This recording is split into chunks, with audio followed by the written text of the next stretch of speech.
ನಾನು 10 ಕೋಟಿ ಮೋಸ ಮಾಡಿ ಸಮಾಜಕ್ಕೆ, ಅದರಲ್ಲಿ 1 ಲಕ್ಷ 1 ಕೋಟಿ ಹುಂಡಿಗೆ ಹಾಕಿದರೆ ಸರಿಯಾಗತ್ತೆ ಅನ್ನೋ ತಪ್ಪು. ನಾವು ಮಾಡಿದ ಕರ್ಮದಿಂದ ನಾವು ಎಸ್ಕೇಪ್ ಆಗ್ಲಿಕ್ಕಾಗಲ್ಲ. ನಿಜವಾದ ಪರಿಹಾರ ಯಾವುದು ಅಂದರೆ ಪಶ್ಚಾತ್ತಾಪ. ಪಶ್ಚಾತ್ತಾಪ ಅಂದರೆ ಏನು? ಗೊತ್ತಿಲ್ಲದೆ ಮಾಡಿಬಿಟ್ಟೆ ಅಂತ ತಪ್ಪನ್ನು ಒಪ್ಪಿಕೊಂಡು ಇನ್ನು ಮುಂದೆ ಅದನ್ನು ಯಾವತ್ತೂ ಮಾಡಬಾರದು. ಅದು ನಿಜವಾದ ಪರಿಹಾರ. ಹೋಗಿ ದೇವಸ್ಥಾನಕ್ಕೆ ತಾವೇ ದಪ್ಪಾಯ್ತು ಅಂತೇಳಿ ಮತ್ತೆ ಅದೇ ಮಾಡ್ತೀಯ ಅಂತ ಇದ್ರೆ ಅದು ಪರಿಹಾರ ಆಗೋದಿಲ್ಲ.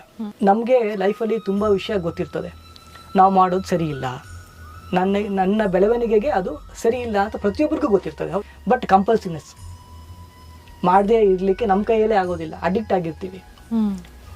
ಆ ಥರ ಮನಸ್ಥಿತಿ ಇದ್ದವರು ನಮ್ಮ ಬೆಳವಣಿಗೆಗೆ ಹಾನಿಯಾದ ವಿಷಯಗಳನ್ನು ಆ ಜಾಗಕ್ಕೆ ಹೋಗಿ ಸಂಕಲ್ಪ ಮಾಡಿ ನಿಜವಾಗಲೂ ಶರಣಾಗಿ ಭಗವಂತ ಇದನ್ನು ಮಾಡಬಾರದು ಅಂತ ಮನಸ್ಸಿದೆ, ಇನ್ನು ಮುಂದೆ ಈ ಅಭ್ಯಾಸವನ್ನು ನಾನು ಬಿಡ್ತೀನಿ, ಬಿಡಿಸುವ ಜವಾಬ್ದಾರಿ ನಿನ್ನದು ಅಂತ ಅವನ ತಲೆ ಮೇಲೆ ಜವಾಬ್ದಾರಿಯನ್ನು ಹಾಕಿ, ಗುರುವಿನ ಹೆಗಲಿಗೆ ಜವಾಬ್ದಾರಿಯನ್ನು ಹಾಕಿ ಅಲ್ಲಿ ಸಾಧು ಸಂತರಿಗೆ ನಮಸ್ಕಾರ ಮಾಡಿಕೊಂಡು ಹೊಸ ಬದುಕನ್ನು ಶುರು ಮಾಡಬೇಕು. ಅದು ನಿಜವಾದ ಪರಿಹಾರ. ಅಲ್ಲಿ ಹೋಗಿ ಬಂದು ಅದನ್ನೇ ಮಾಡ್ತೀವಿ ಅಂದ್ರೆ ಅರ್ಥವೇ ಇಲ್ಲ.